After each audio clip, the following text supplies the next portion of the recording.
don't have my name tag, sorry, I don't know what happened there. So I'm gonna have to repeat my name at least once per slide, right? So I'm gonna do a pop quiz at the end.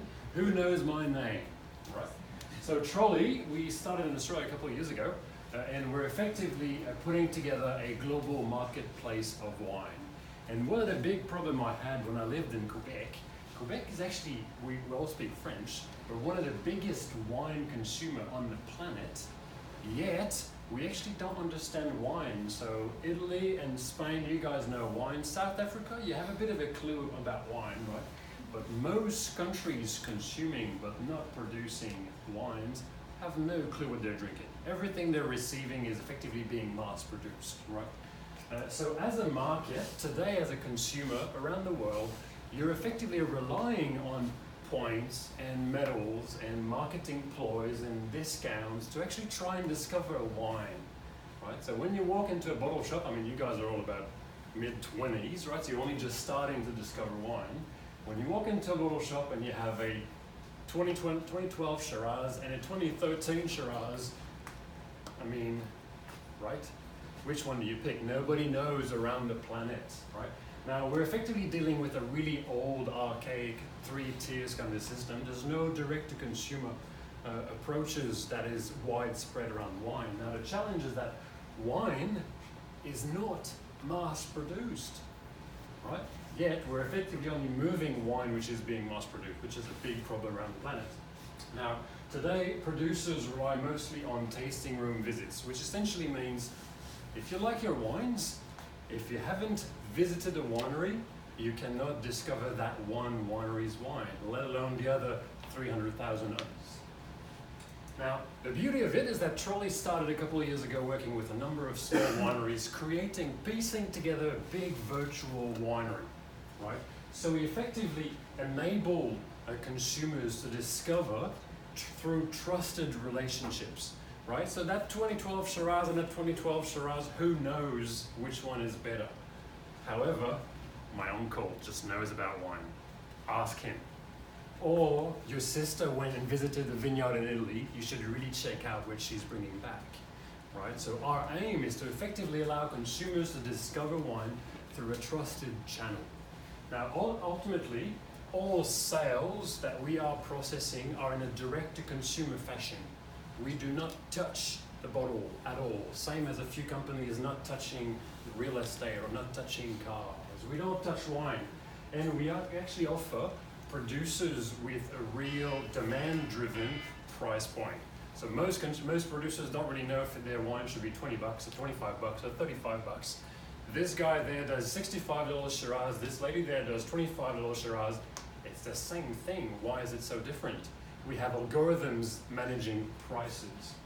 Now, ultimately, we are an existing business. There's some nice numbers in there. All we're trying to show ultimately is that we are actually growing some massive data assets towards moving more wine, right? So we currently, blue is the number of producers that we've got on the platform.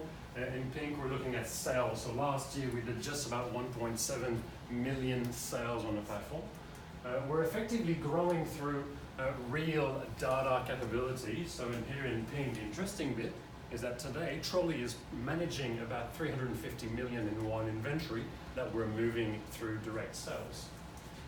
We're effectively pushing through a new way of discovering wine, right? So ultimately, we're effectively starting by adding value to existing wine producers, the tiny mums and pops around the planet. We help them run their business. We effectively allow them to contribute toward that big pool, that big virtual winery we've put together. And we're effectively putting together what we effectively look at being the largest wine marketplace on the globe. The business model is pretty straightforward. We're taking a percentage of sale, we're taking a margin on shipping and payment processing, we're taking a margin on new sales generated, we're never touching the wine, and we're taking a tiny bit of just a little bit at the producer to really help them with the software. In terms of market, you're looking at wine being about 350 billion in global sales each year, which is set to be going up to about 425 billion by 2023, thanks to our Chinese consumers coming around. We currently have about 10 companies managing about 17% of all the sales, right? This is how bad mass production is controlling the market. We effectively are looking at 70 to 90% of producers on the planet, 2 more slides, sorry. 70 to 90% of producers are mums and dads. They are tiny wineries. 30% of wineries produce less than 1,000 cases.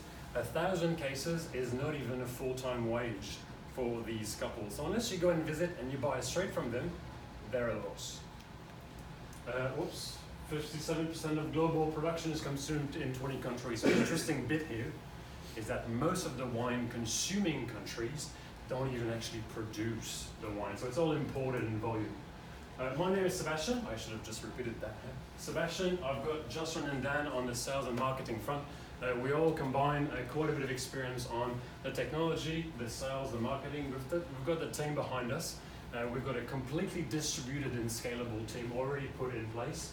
And we are here in San Francisco looking for financially strategic partners. We are lining up a bit of a round of funding, a Series A style round of funding in the next couple of months. And we'd like to try and find someone who's very savvy on the wine, on marketplaces, on logistics, on the finances of marketplaces, in order for us to actually launch globally that wine market. Spending goes towards customer acquisitions and also customer success. And finally, as I was saying, we're aiming for the next round within 12 months at about just over 100 million in gross merchandise volume. Fuck, that was fast, I'm sorry.